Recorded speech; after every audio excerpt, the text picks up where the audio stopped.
The views and opinions expressed on all radio shows broadcast on Tom's Radio Toronto are entirely those of the hosts, guests, and callers who are entirely responsible for all show content and do not in any way reflect the opinions of Tom's Radio Toronto or its staff.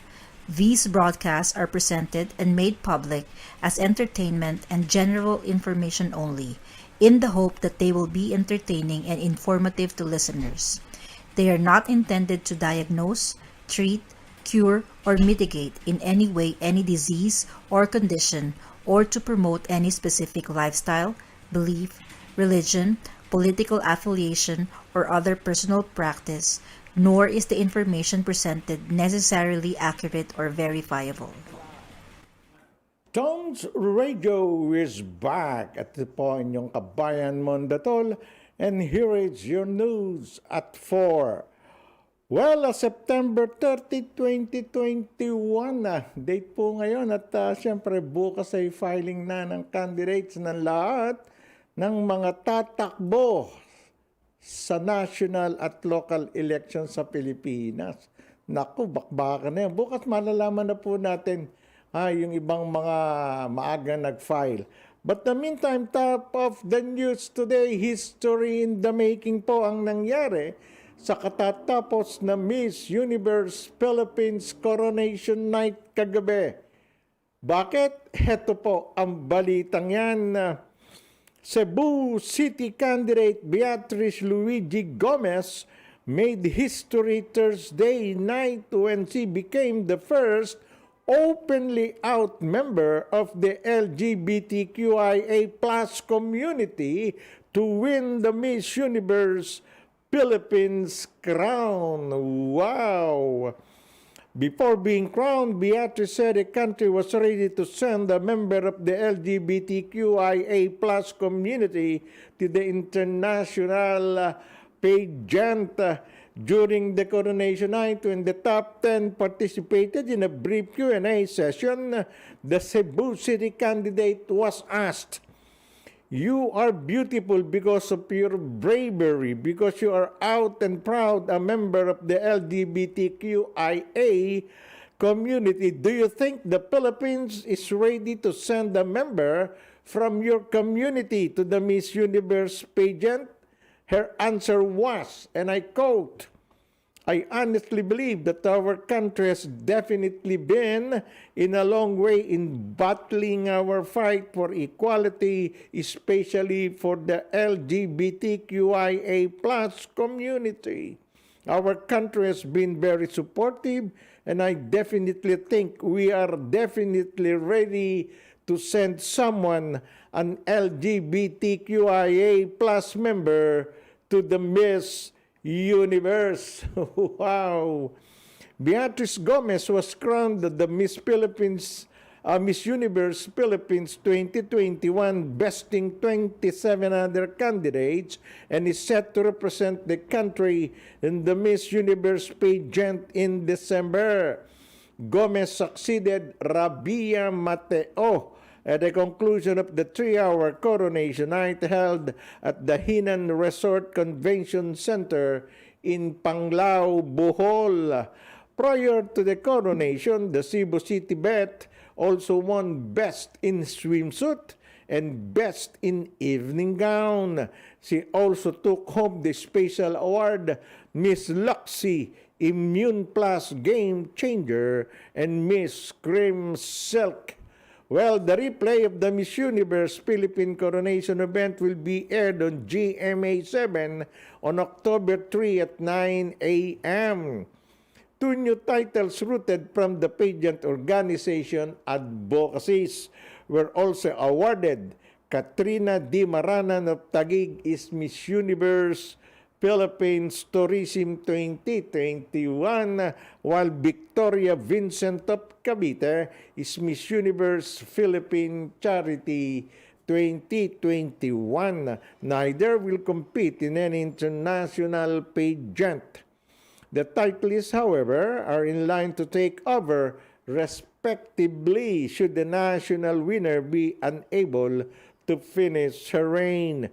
Completing the Queen's Court are Maureen Robs Lebitz or Wolbelwitz of Pangasinan, who finishes first runner-up, and Estepi Aberasturi of Cebu Province, who placed second runner-up.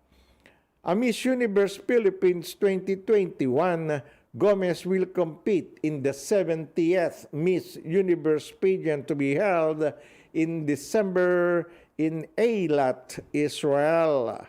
Aside from continuing the Philippines' 11-year streak of placing the semifinals, Gomez is aiming for a 5th Miss Universe crown for the Philippines. After the wins of Gloria Diaz in 1969, Margarita Moran in 1973, Pia Wurtzbach in 2015, and Catriona Gray in 2018. Well, mabuhay ang mga members ng LGBTQ IA++. Yeah, kita naman po ninyo. Rainbow Connection ng t-shirt ni Mondatol. Sapagkat we support LGBTQIA+. Because one of our partner here, Ian Santillan, is a member of that community. Kaya nga po, mapalad tayo. Isang first time in the history of Philippine beauty pageant, a member of the LGBTQIA+ community is representing the Philippines in the Miss Universe contest. Wow! Yun nga po, siguro after this, makikita ng ating mga mambabatas sapagkat marami na pong inihahatag na proposal ang nasabing komunidad na hindi inaaksyonan nga ng ating mga mambabatas. Yun lang COMELEC Commission and Election. Ilang panahon na ba nag-a-apply ng party list membership? Yung ladlad. Sa Tagalog po kasi, ladlad yun eh. Ayon ang party list ng mga members ng LGBTQIA+. Ang dami, no? Daming letters. May plus pa. Iyan. Hindi po binibigyan ng pansin ng COMELEC. Hindi nila kinikilala. Ang dami-dami na pong members niya now that the LGBTQI+ ay nanalo ang kanilang member sa Miss Universe Philippines pageant at magre-representa nga ng bansang Pilipinas sa Miss Universe pageant ngayon December sa Israel. Ano ngayon ang masasabi ng mga kontra sa nasabing grupo? Tinatanggap na po ng lipunan yan halos sa buong mundo eh. Ba't sa Pilipinas hindi natin magawang tanggapin yan? Meron pa nga isang tatakbong presidente, tinawag ng mga hayop itong mga member ng LGBTQIA+ eh. Bakit mga tao yan? Hindi hayop yan. Ng dragon, ilang daan libo, baka milyon ngayon nang hindi boboto ron sa tumatakbong presidenteng nag-retire na pagiging professional boxer eh. Tapos mag-iiba ang tono niya. Hindi ron niya tinatawag na masahol pa sa hayop ang mga bakla, beki, lahat ng ibang member ng LGBTQ. Matapos mong wasakin yung kanilang dignidad, di ka nga nung Vice Ganda at saka ni Kuya Boy Abunda. Eto, pagpapalit ka na naman ng stance mo ngayon, statement mo, bulok! Dragon! Okay.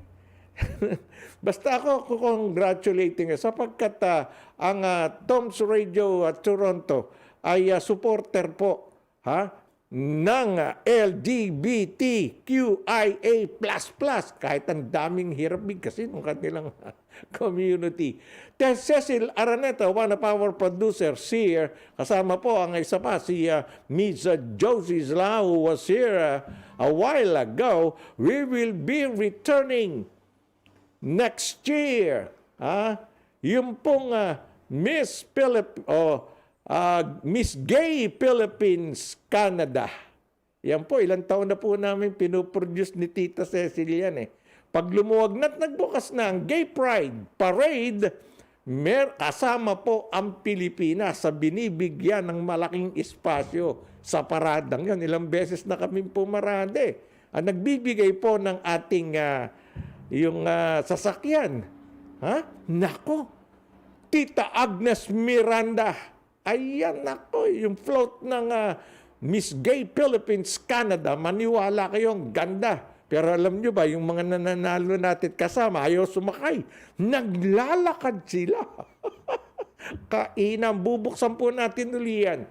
Magsipaghanda po mga member ng LGBTQIA++. Pag bumagal na po, nawala na itong COVID-19 pandemic. Asahan nyo, bubuksan natin yan. Pati ang Anghel ng Tahanan, the 8th edition. Ayan, nako, sana umalis na yan para mabuksan natin lahat yan. At magbabalik na naman din after wala na yung COVID. The Philippine Courier newspaper. Ayan, nako, daming mangyayari. But the meantime, congratulations po kay Miss Beatrice Luigi Gomez ng Cebu. Ayan, winning the Miss Philippines Universe 2021. Palakpakan naman. Yes. All right. Iyan Santillan ang blowout. Well, Ontario reports 158 new COVID-19 cases in its schools. Wow. 3 schools closed. Ontario reported another 158 COVID-19 cases in its public schools on Thursday. Kanina po, 20 more than it did at this point last week. As overall case growth continues to slow, however. The Minister of Health said 135 of the cases were detected in students and 22 in staff members, while the association of one other case was not disclosed. There are now 1,627 known active cases of COVID-19 associated with the public school system, representing approximately 30% of all known active cases in Ontario. It's an increase of 45 cases from yesterday or Wednesday. Last week, cases in schools were rising by an average of more than 100 per day. 3 of the province's 4,844 publicly funded schools are closed, including one in Cortes, Ontario, and another in London, Ontario. At this point in last year's school year, where board reopened approximately 1 week later in September on average, there were 302 known active cases of COVID-19 in Ontario schools. A count of data disclosed by the school boards of the Greater Toronto Area and Hamilton by CP24 today found 732 active cases, 22 fewer than on Wednesday. There are at least 240 classrooms and cohorts that have been dismissed to home due to confirmed exposure. Yesterday, Ontario Chief Medical Officer Dr. Kieran Moore confirmed new programs to direct COVID-19 in children at schools experiencing outbreaks and in high-risk area would be coming online in the very near future. This came after the province stopped allowing parents to access free rapid antigen tests through programs designed to supply tests to businesses. So, hindi pa naman po alarming siguro yun. Siguro, baka pag-usapan na naman namin ni Tita Cecil Araneta yan sa aming What's Hot, What's Not program kung dapat pa bang papasukin yung mga anak nyo o balik ulit sa online learning. At this moment, at this juncture, sabi nga natin, manageable pa rin daw. And of course, the Prime Minister, or rather Premier Doug Ford, yung ating pong matikas na Ontario Premier, alam naman niya siguro kung ano na magiging kapalaran kapag hindi niya sinunod ang protocols about this schooling ng ating mga anak at kabataan. Election for the provincial seats will be held next year. Alam naman yan. 2022. So titingnan natin kung ano magiging aksyon sa nangyayari ditong mga estudyante or mga public school students na nahahawahan na. Alright? Okay. Ito po ang pinag-uusapan namin dito. Hindi lang sa Ontario, sa buong Canada as well, na I've been telling MP Marco Mendocino, was the immigration minister, in one of our interviews, why not allowing foreign trained or rather licensed and foreign medical practitioner like doctors and nurses to practice their profession here. Because Canada, particularly here in Ontario, Toronto needs doctors and medical practitioners to meet up the demands of the pandemic issues here, health issues. We lack doctors, nurses, and all other health practitioners. Look what happened now in New York. All right? New York City allows foreign medical workers to practice in hospitals. Well, deadline New York. Siyempre, deadline New York. Sa New York to eh. As New York enforces its COVID-19 deadline for unvaccinated health workers, Governor Kathy Hochul signed yesterday an executive order waiving existing regulations and allowing licensed medical professionals in other countries, including the Philippines, to practice in New York to ease anticipated staffing shortages in hospital and nursing homes. New York earlier announced it was considering hiring medical workers from the Philippines and other countries as well to replace unvaccinated staff in hospitals and nursing homes who would not comply with the state's requirement for health workers to get COVID-19 jobs. The order expands the eligible health workers forces and allows additional workers to administer COVID-19 testing and vaccinations. The only way we can move past this pandemic is to ensure that everyone eligible is vaccinated, and that includes those who are taking care of our vulnerable family members and loved ones, Governor Hochul said in a statement released by her office. Well, the governor plans to work with the federal government and other state leaders to explore ways to expedite visa requests for medical professionals.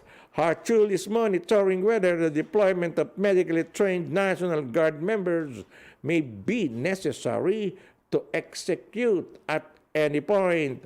Hochul released on Sunday a comprehensive plan ahead of the deadline for the vaccine mandate that keeps New Yorkers safe and make up for the potential loss of workers who are terminated because of their refusal to be vaccinated. Well, the percentage of adult care facilities staff at least one COVID-19 vaccine shot rose to 89%, up from 76%. The number of hospital staff fully vaccinated stood at 84% as of September 22, up from 77% on August 10. Preliminary self-reported data showed that hospital staff receiving at least one dose of vaccine reached 92% as of Monday. Well, yan po ang problema ng mga bansa eh. Ito, state ng New York. And even here in Canada, there is a federal order that all federal employees must be vaccinated, fully vaccinated before reporting to their duties and work. with the government ministries. No vaccine, no work. Patay. Sa Pilipinas po. Hayan, yun ang gusto ni Presidente Duterte. Pero the problem is there is no law yet made by Congress para po masuportahan ang gustong mandatory vaccine ng Pangulong Duterte. Pero, merong mangyayari kapag ang mga LGUs gumawa ng ordinances. Paano to? Babalikan po yan ng News at 4 after some words from our friends. Don't go away.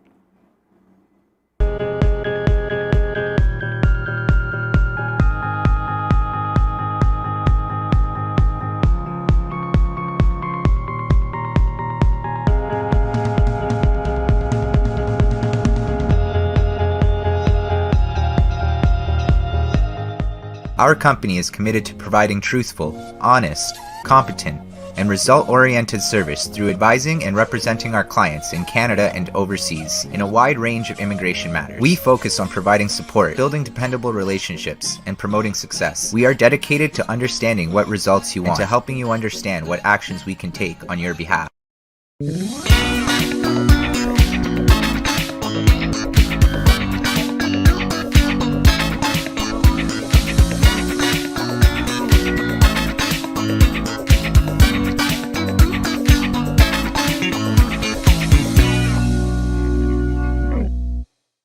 Simple lang kumita kahit nasa bahay ka lang. Gamit ang iyong Show My King online franchise business. Step 1, you post. Step 2, we deliver. Step 3, you earn. Tandaan, sa Show My King lang yan.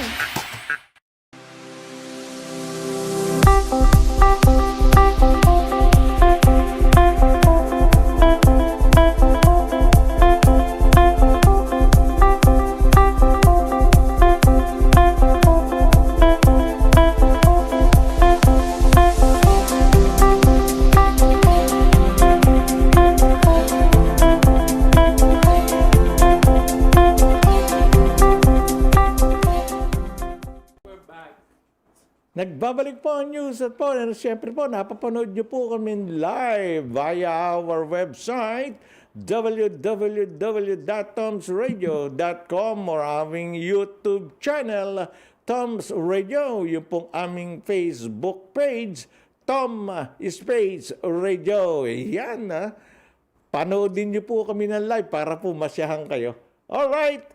DOJ Chief, ito ang sinabi ng Department of Justice in response to what President Rodrigo Duterte wants for a mandatory vaccination to all Filipino eligibles. Ayan, local governments could implement the mandatory vaccination of their constituents against COVID-19 provided they have the ordinance to back it up. Ito po ang comment ng Department of Justice yesterday. Well, local government units through their legislative organs may also exercise police power, said Justice Secretary Menardo Guevara, citing as an example the local ordinance prohibiting video games arcades within a certain distance from school. Likewise, an LGU may exercise its police power to compel all residents in its jurisdiction to get vaccinated in order to increase their protection against the pandemic. But first, the LGU should pass an ordinance requiring inoculation against COVID-19, said Guevara. Theoretically, a local ordinance compelling all residents within the territory of the LGU to get themselves vaccinated against COVID-19 may be enacted even without a national law on the matter, he said. But like other laws and ordinances invoking police power, it may be challenged in court by anyone on the issue of reasonableness, among others, he added. Last Monday, the President Duterte threatened to use the state's police power to make vaccination mandatory. The Justice chief explained that while the president can invoke such power of the state to make vaccination mandatory for all its citizens, the absence of legislation to back it up means that anyone who refuses inoculation cannot be punished or penalized. Ilan pala katapat Local ordinances lang. Halimbawa, ang Maynila, ayan, gumawa ng ordinance, lahat ng Manileños kailangan mabakunahan. Pinasayaw ng konseho, council, approve. Pag hindi nagpabakuna ang taga Manila, paparusahan to kulong ng 6 na buwan at penalize ng 50,000 ordinance yan. Tutupad lahat ang mga Manileño. Yun ang sinasabi po ng Secretary of Department of Justice. Local ordinances lang pala. Wala na President, kaya sabihin, lahat kayo magpabakuna, hindi, pakukulong ko kayo. Pwede yun. Pero pag hindi nagpabakuna, ano mangyayari? Ayoko kaya. Bakit? Karapatan ko yun. I have my own rights granted to me by our Constitution. Tama. O, pag may local, may batas. O, di ba? Ako believe ko sa Diyos kultura namin yan Yan ang paniniwala namin sa aming ministry. O di, huwag ka magbabakuna kung ayaw ng inyong relihiyon. Ganun lang yun pero may separation nga. Sabi na, separation of church and state. Sige, ayos, taksa natin yung mga ministries. Lahat ng religious congregation, taksa na ng gobyerno. Tingnan natin kung di magpabakuna lahat yan. Joke lang yan, pero pwedeng gawin yun. Pero of course, ang gusto lang ng presidente, bigyan kayo ng safety. Iligtas kayo kung sakali.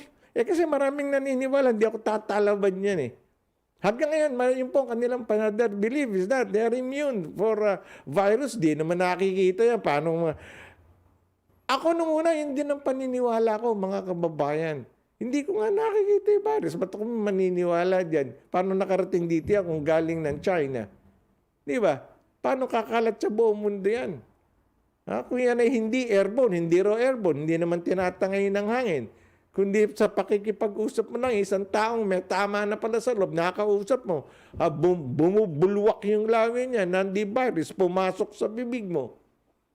Hindi mahahawahan ka. Bakit? Ang tanong nga, ba't sa bibig lang ba pwedeng pumasok? Ang bibig lang ba ang buta sa katawan ng tao? May ilong, may mata, may tenga tayo, hindi ba papasok doon yung virus kung gustong pumasok doon? Marami rin akong katanungan. Ayoko nga magpabaksin tapos nung nangyari yun, namatay yung kapatid ko sa komplikasyon ng COVID-19, ng virus. Siyempre, natulala ako. Kapatid ko yung namatay, congressman pa yun, ng senior citizen party list. Biglang tanggal yung agam-agam ko. Nagpa-test kaagad ako. Ayun, negative. Ilang beses, kailangan kasi nagra-radyo ko. Di ba? Pero I'm talking to the microphone. Of course, sa lahat ng nakikinig dito, we have thousands of listeners right now. Ayun, naniwala na akong matindi ang laban ng virus. Yung nga po sinasabi ko ngayon sa inyo, yung pa pong hindi nagpapabakuna. Kalimutan na natin yung hesitancy, yung nag-aalanganin sa pagbabakuna. Ganyan ako. Hanggang sa mamatay nga yung kapatid ko, komplikasyon ng virus. Kaya po, kung pwede lang, kung mahal natin ang ating sarili, ang ating pamilya, kaibigan, na lahat ng ating inaalala sa buhay, magpapakuna na po tayo. Hindi po, masakit, hindi mo iniintindi sakit yung protection sa ating katawan. Hindi after 2 years magiging zombie tayo. Yun ang paniwala ng iba. Alaro katuturan, meron pong katuturan. May nakasama na po ako ito. Inamin na nung producer namin, si Cecil Arena, si Tito Edward Kate, tinamaan ng COVID. They were away, hospitalized for nearly 3 months bago naka-recover. Nasa radyo namin for 2 weeks. Ganun yun Nakikita natin ang mga nangyayari. Kaya yung paniniwala nyo, hindi po totoo yung magiging zombies. Kagagawa lang po yan ng mga imaginative minds of the people na galit po sa gobyerno. Ganun lang yun eh. Sisiraan eh. Nasa isip ng tayo, pag nakuha na ng mga kaaway ng pamahalaan, ng paniniwala nyo, utak nyo, sisirain nila yan. Sana po, pakinggan nyo. Nakita po namin, experience natin yan, nakamamatay ang COVID-19. Huwag nyo pong biruin. Yung sinasabi ng ibang artistang, hindi naman nakikita yun eh. Paano pumapasok yun eh. Wala silang paniwala. Kayo po. Huwag po sanang mangyari, knock on wood, mahawa kayo. Salamat po. Salamat po. Sana nga po, yung ibang mga nagmamahal sa kanilang constituents na mababa po ang rate ng mga nagpapabona, gumawa na po kayo ng local ordinance. Yan po yun na naaayon sa batas. Sinabi ng Department of Justice. Ha? Sige po, nasa inyo po yan. Maraming salamat po. At ito po ang diretso niya. Edad 12 hanggang 17 na may comorbidities, yung may mga ibang sakit, uunahin sa bakuna. Yan, magandang balita yan. Uunahin muna ang may mga comorbidities na edad 12 hanggang 17 sa vaccination drive na sisimula sa Oktubre 15. Ito ang sinabi ni Health Undersecretary Mirna Kabutahe na plano nilang gawing prioridad ang may mga comorbidity gaya ng sa heart, kidney, at respiratory problems. Uumpisahan nila ito sa Oktubre 15 sa National Capital Region kung saan malaki na ang naging coverage ng vaccination lalo na sa mga senior citizens. Pagkatapos ng 2 linggong test run, saka dadalhin ng pagbabakuna sa mga kabataan sa iba't ibang rehiyon. Ipiniwanag pa ni Kabutahe na kinakailangan ng mga bata at ng kanilang mga magulang o guardian na lumagda sa consent forms para sa nasabing vaccination. Dapat din na niyang magpresenta ang mga minor de edad ng medical certificates na nagpapatunay na mayroon nga siyang health comorbidity. Sa kasalukuyan, tanging ang COVID-19 vaccine na Moderna at Pfizer ang nakakakuha pa lamang ng Emergency Use Authorization o EUA para maggamit sa kabataan. Okay, yung pong mga magulang o guardian na alam nyong may sakit yung anak nyo o yung pamangkin nyo na kayong guardian nga, parehistro nyo na. Importante po yan. Ha? Uunahin silang bakunahan. Isa lang ang tanong ko rito eh. Babakunahan ba yung walang swab test? Yung testing. Sapagkat hindi ka naman babakunahan dito kung wala kang sa amin dito. I don't know sa Pilipinas. Do they have to undergo mass or rather testing, swab testing? Eh paano kung walang pera yung... May bayad kasi sa Pilipinas eh.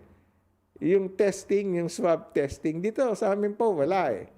Papakuan ka lang, magpapa-appointment ka, dire-diretso yun. In 3 days, 2 to 3 days, nasa yun na yung resulta. Sa Pilipinas kasi, kahit nga yung mga bayaw ko, mga sisters ko dyan, eh sinasabi nila nga, may bayad, 980. Yung binayad yung 2 pamangkin ko, tsaka yung anak niya, yung bali apo ko, eh nagbayad 2 sila, mag-ama. Hindi sila babakunahan pag wala silang swab testing. 980 ang bawat isa. Inaabot pa nga, meron pa nga 3,000. I don't know. Pero siguro kung malilibre yung swab testing, palagay ko mabibilis. Sapagkat darating na ang napakaraming vaccine sa Pilipinas. Mga 123 million before the end of 2021. Kaya nga sinasabi ni Presidente Duterte, pupunta nga pa siya sa Amerika just to thank America for their continued support in sending vaccine sa Pilipino. Ganun po na may ating Presidente. Kahit nung araw na nagagalit yan sa Amerika. Bigyan pa nga niya ng masamang salita si Presidente Obama.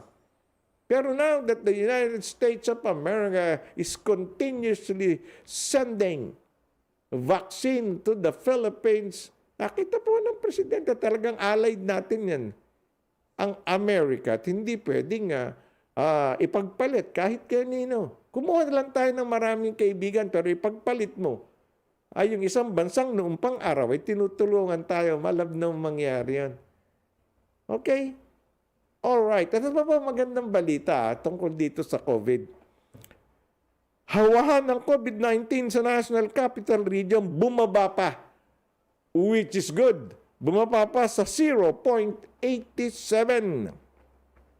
Patuloy ang pagbaba ng reproduction number ng COVID-19 sa National Capital Region nang maitala lamang ito kahapon sa 0.87 mula sa dating 0.94. Bumaba nga. Ayon sa Okta Research Group, ikinokonsidera na ng umanong law ang 0.87 reproduction number dahil mas mababa na ito sa 0.9, pero pasok rin ito sa ideal na number na dapat mas mababa sa 1.0. Samantala, ayon pa sa Okta, ang 7-day average ng mga bagong COVID-19 cases sa rehiyon ay nasa 3,891 na lamang, makaraang bumaba ng 17% kumpara sa nakalipas na linggo. Naitala ang positivity rate sa 18% mula sa 21% noong nakaraang linggo. Sa kabila nito, itinuturing pa ring mataas ang naturang positivity rate. Using COVID Act Now guidelines, NCR remained at high risk but could possibly improve to moderate risk within a week. Ayon pa sa Okta. May 6 ng syudad sa Metro Manila na nailagay sa moderate risk. Ito ay ang Navotas, Maynila, Malabon, Pasay, Valenzuela at Bayan ng Pateros, habang ibang lugar sa Metro Manila ay nananatili pa rin sa high risk classification. Ayan, kita naman yan. Ha! Alright. Okay, ito na po ang hinihintay ng ating mga kababayan. Ito ang gusto nilang pag-usapan kesa sa COVID. Sawan-sawa na rin sila. Okay, alright. Filing ng COC, larga na. Handa na ang Commission on Election sa pagsisimula ng pagsusumite ng kandidatura Certificate of Candidacy ng mga kandidato sa lokal at national na posisyon sa 2022 elections. Ang paghahain ng COC ay mula Oktubre 1 hanggang 8, simula alas 8 ng umaga hanggang alas 5 ng hapon. Para sa mga tatakbo sa pambansang posisyon, isasagawa ang pagsasimute o rather pagsasubmit ng COC 19 antigen test result. Nako, kailangan may dala kayo niyan, ha? Saan ba yun? Isasubmit po sa may Harbor Garden Tent ng 5-star hotel na Sofitel sa may Pasay City. Magiging mahigpit ang proseso dahil kailangan mo nang magpakita ng negatibong COVID-19 antigen test result na hindi lalagpas sa 24 oras ng mga kandidato. Ayun, naku, mabigat yun ah. Bukod sa kanila, lahat ng makikilahok tulad ng mga tauhan ng COMELEC, security staff at maging mga media ay kailangan din ng magpakita nito. For purposes of entry to the tent, the acceptability of the negative test result is for 24 hours. That is, if your test result shows a release time of 2 p.m. the day before, then you may not enter the tent beyond 2 p.m. the following day. 24 oras nga. Ayon kay COMELEC spokesperson James Jimenez, Hindi tulad ng mga nakaraang COC filings, pinagsabihan ng COMELEC ang mga kandidato na iwasan ang magarbong parada. Yan, pinag-usapan natin kanina yun. Na tila fiesta habang kailangan ding limitahan ang bilang ng mga kasama sa 2 hanggang 3 tao lamang. Sa loob ng tent, hiwalay ang lugar na pagsusumitihan ng mga COC at hiwalay rin ang media room para sa media briefing. Kailangan din na nakasuot palagi ng face mask at face shield habang pananatilihin ng physical distancing sa anumang oras. Dumating na rin kahapon ang mga tauhan ng NCR Police na siyang magbibigay ng seguridad sa bisinidad ng Harbor Garden Tent. Ayan, nako. Malaki yung tent siguro na hiwa-hiwalay yung mga kun eh. Bukas po, may balita na tayong panigurado dyan. Abante po kasi ang Pilipinas ng 12 oras dito po sa amin sa Toronto. Ngayon po ay September 30 rito ng alas 4:40 ng hapon. So alas 4:40 ng umaga dyan, madaling araw ng October 1. Alas 8 ng umaga po ron, alas 8 ng gabi rito mamaya, alas 8 ng umaga, umpisa na ng filing ng candidate of Certificate of Candidacy. So bukas pa po natin malalaman yan.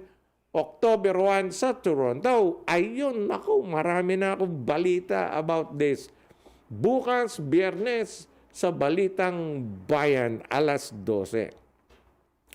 Well, sa pagkapatuloy pa, the Falas or rather Malacanang thanks newly to retired boxer Manny Pacquiao. Pag-uusapan po natin yan sa pagbabalik ng News at 4 after some words from our friends. Don't go away, I'll be back.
Our company is committed to providing truthful, honest, competent, and result-oriented service through advising and representing our clients in Canada and overseas in a wide range of immigration matters. We focus on providing support, building dependable relationships, and promoting success. We are dedicated to understanding what results you want and to helping you understand what actions we can take on your behalf.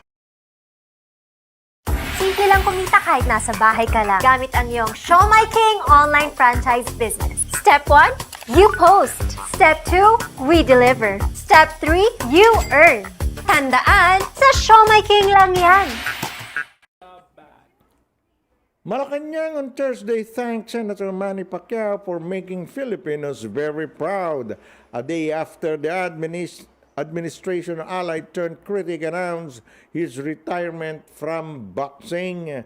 Pacquiao is gunning for the presidency next year, formally ended his decorated boxing career last Wednesday, a move he described as the hardest decision he has ever made.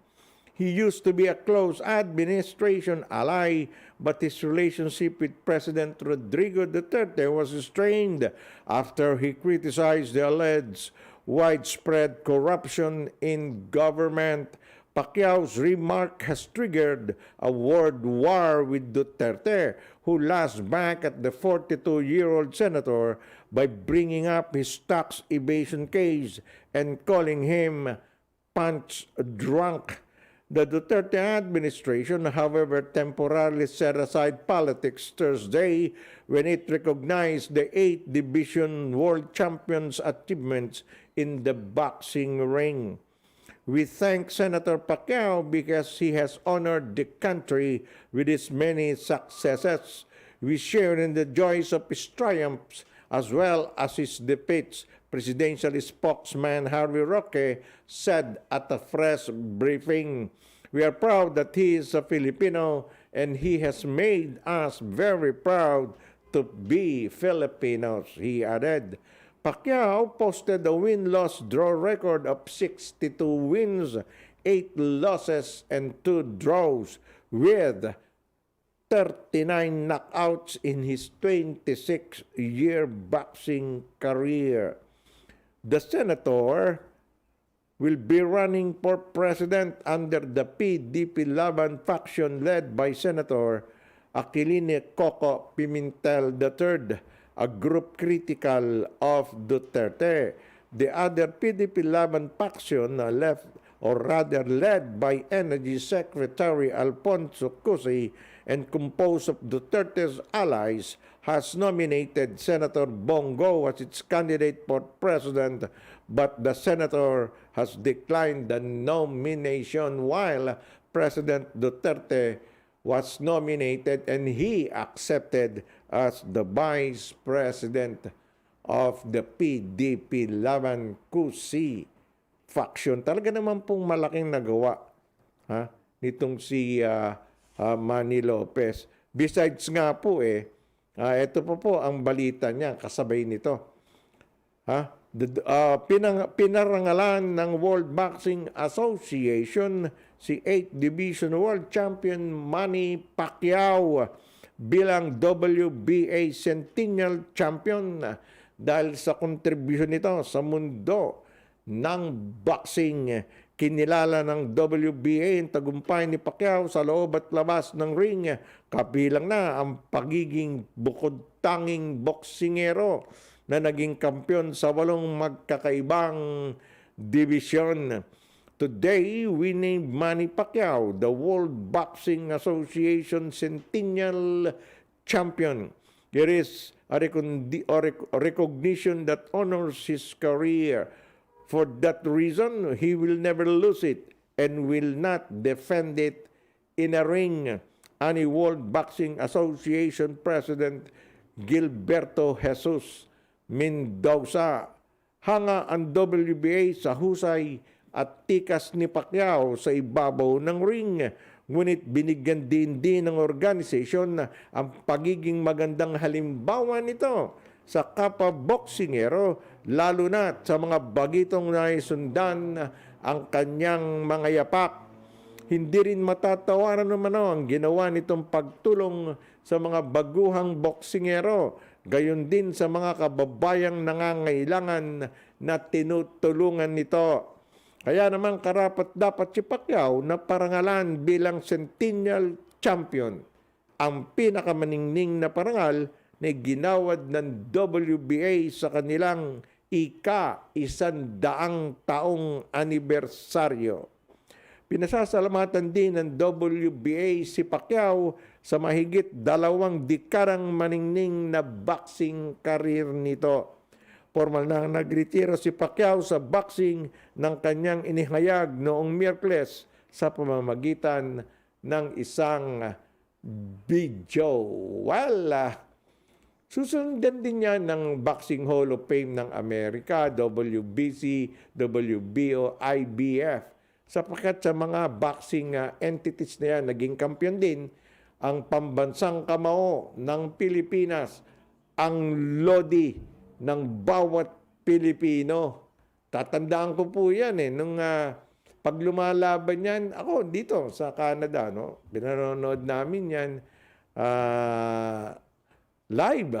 Nagbabayad PBB. Kasama ko kumisa, nagpupunta pa ako doon sa tahanan, sa mansion. Hindi naman mansion, napakalaking bahay. ng aking mga kaibigan si Dr. Nestor at Beth Bobila. Saka yung anak nilang World Copa Singing Champion Giancarlo Bobila. Malaki bahay niya eh. At saka doon lang po ako nakakita ng television na sinlaki na screen ng sinehan. Kung minsan binibiro nga ako ni Gian, Tito, huwag ka masyadong tatapat yan. Bakit ka ako? Pag sumuntok kay kasi Pacquiao at hindi tinamay kalaban, baka lumabas yung kamay dun sa screen, tamaan ka. I miss you, Giancarlo Bobila. Alam mo yung batang yan Ang galing kumanta niyan. Champion nga World Copa. 11 gold medal. Ang niyari niyan. Hindi lang front page sa mga diary, lalo sa Philippine Courier. Ayaw yung diary ng Philippines, mas magaling to kay Jed na Madele. Ito, nabanggit ko lang, si Giancarlo Bobila. May programa kami niyan. Kami magkasama niyan sa Pinoy Radio noon, sa Scarborough pa, mag-umpisa. Ang Pinoy Radio ni Von Canton, yung aming kaibigan, may isa sa may-ari noon. Magkakasama kami niyan. Sila Chicky Pineda nga, yung kasunod namin. Doon ko naalalang si Giancarlo Bobila pala, 12 years old, paborito na. Isa sa avid pa nitong si Chicky Pineda. Nakita sila ron kainam. Si Giancarlo Bobila po, singer yan. Sumikat yan dito noon, no-name band. Kasama yung kanyang mga band member. Ang natitiran na lang best friend niya, si Mike Obediente. Nanonood sila, saka yung mga kasama niya. At any rate, naalala ko lang po, sapagkat yung pinapanood namin yung mga laban ni Pacquiao, PPB. Ayun. Pag hindi sa bahay doon, ako, kay Doc Nestor, kay paring Nestor Bobila. Naghahanda naman pagkain si Beth. Di kasarap manood. Ayun talaga pong saludo kami. Si Gian nga, meron siya mga litrato kasama si Pacquiao. Magaling na sculpture yan Tsaka yung mag-drawing itong si Giancarlo, meron siyang sculpture.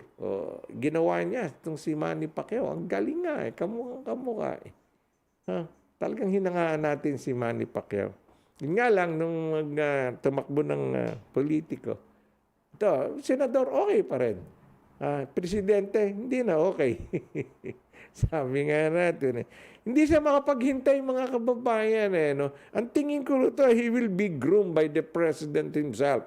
At saka ni Chavit Singson at saka ni Pastor Apollo Quiboloy for a future role in the Philippine presidency, posible. Bata pa 42 years old, magpo-43 Nagapure kung ako sa kanya, nagsenador muna uli siya. Or kaya, kumana na vice president. Yung mga ganon, alam mo, may mga amuyong kasi siya sa tabi niya na talagang binilog ang ulo niya. Kayang-kaya mo maging presidente. Yung ganon. Sasaba ka? Ngayon, sasaba ka, makikipagbakbakan ka, magagaling. Isko Moreno, Ping Lacson. At ang mabigat mong kalaban, Bongbong Marcos. Hinulaan ng si Bongbong ang magiging Pangulo ng Pilipinas ngayong 2022. Tapos lalabanan mo pa. Sabi nga ni Pastor Quiboloy, ala kang boses na naririnig from somebody up there. Sa Diyos. Ang naririnig mo, hindi boses ng Diyos. Boses ng ego mo. Natuwa ako rin. Sana ka, Manny Pacquiao, alam mo kung nagsabihin ng ego. Hindi itlog yun. Anyway, saludo ko sa Manny Pacquiao. Nobody could replace you. Because whatever you did is pang-iyo lang yun 8 world title in different weight division. Wala na pong magagawa ng tanging ikaw, Idol Manny Pacquiao. At pambansang kabaukan ng Pilipinas forever. Nandiyan ka na sa Hall of Fame, sa America, around the world, lalo na sa Pilipinas. Pero you could not turn yung pong mga humahanga sa iyo para iboto ka as president. Malabnaw Kasi hindi mo pa alam siguro na pagiging politiko, Lalo na't presidential lang hinahabol, lalabas lahat ang pinakatatago mo. Although wala ka naman pinakatatagong talaga sigurong takot na takot ka malaman ng tao. Open book galing ka sa hirap. Maganda yon. Pero hindi na uso yung pagkampanya, lalo na sa pagka-presidente na galing ka sa hirap. Nakikita ng taong super billionaire ka rin. Pamilya mo, asawa mo, mga anak mo, kapatid, nanay, tatay, mayayaman na kayo. Huwag mo nang gamitin yung galing sa hirap para kang hindi ka bastos pero busabos. Yung tolongges ng Maynila, ginagamit din yun. Dalawa kayong gagamit ng galing sa hirap. Hindi na po uso yun sa mga botanteng Pinoy. Kasi yung pinangako mo, ewan ko, kalimutan na muna natin yun. Ngayong araw na to, araw mo. Pagbibigyan ka ng lahat ng tao sa buong mundo because we idolizes the best almost. Ako, top 3 ko nga, number 3 kasi the best boxer that ever exists in this world. Number 1 sa akin, Muhammad Ali. Number 2, Rocky Marciano. Number 3, Manny Pacquiao. Wala nang ibang kahit sino isunod nyo ron. Basta nasa top 3 ka, nandun ka sa pinakamagagaling na boksingerong naghari sa mundo ng boxing. Saludo ko sa iyo, Manny Pacquiao, as a professional boxer at sa pagiging magaling at tunay na Pilipino nagbigay ng karangalan sa ating bansa. Hindi ba, Marin Sendang? Sa boxing, walang tatalo kay Pacquiao sa Pilipinas, sa Asia, sa world, sa lahat, number 3 ka. Ayun, after Muhammad Ali and Rocky Marciano, Manny Pacquiao is the name forever etched in our heart. So maraming salamat po sa patuloy niyo pong pagsubaybay sa aming Tom's Radio Toronto, especially dito po every day, Wednesday to Friday, News at 4. At Balitang Bayan, ting alas 12 ng tanghali. Sabado at Linggo, Datol Order, alas 12 pa rin po. So bukas pa, makita-kita tayong muli. Balitang Bayan, alas 12. And in behalf of our producer, Cecil Araneta and Josie Slaa, with the best DJ in town today, nobody could deny that, DJ Owen Faxon, ito po ang inyong kababayan Mondatol. Maraming salamat po at magandang hapon, Canada.